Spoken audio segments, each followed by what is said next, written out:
રાજ્યના મુખ્યમંત્રી ભૂપેન્દ્ર પટેલના હસ્તે આજે ભાવનગરમાં 396.34 કરોડના વિકાસના કામોનું લોકાર્પણ અને ખાતમુહૂર્તના કાર્યક્રમો યોજાયા હતા, જેમાં સાંસદ, ધારાસભ્યો, મેયર, પદાધિકારીઓ અને અધિકારીઓ ઉપસ્થિત રહ્યા હતા।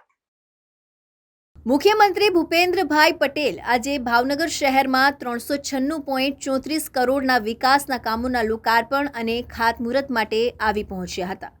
મુખ્યમંત્રીના સ્વાગત બાદ પ્રથમ 1.47 કરોડના ખર્ચે નવીનીકરણ પામેલા યશવંતરાય નાટ્યગૃહનું લોકાર્પણ કર્યું હતું, જેથી કલાપ્રેમી નગરીના કલાકારોને તેનો લાભ મળશે। યશવંતરાય નાટ્યગૃહ ખાતે કલાકારો પણ આ તકે ઉપસ્થિત રહ્યા હતા અને મુખ્યમંત્રીએ તેમની સાથે પણ મુલાકાત કરી હતી।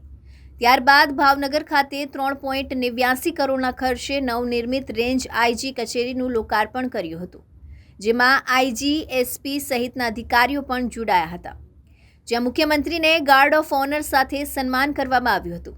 ત્યારબાદ ગુલિસ્તા મેદાન ખાતે મુખ્યમંત્રીના હસ્તે મહાનગરપાલિકાના door to door waste collection, fire સહિતના 91 વાહનોને લીલી ઝંડી ફરકાવી પ્રસ્થાન કરાવ્યું હતું, તેમજ મહાનગરપાલિકા, નગરપાલિકાઓના પ્રાદેશિક કમિશનર, માર્ગ મકાન વિભાગ, સર્વ શિક્ષા અભિયાન, સિંચાઈ યોજનાના વિવિધ વિકાસ કાર્યોનું લોકાર્પણ તેમજ ખાતમુહૂર્ત કર્યું હતું।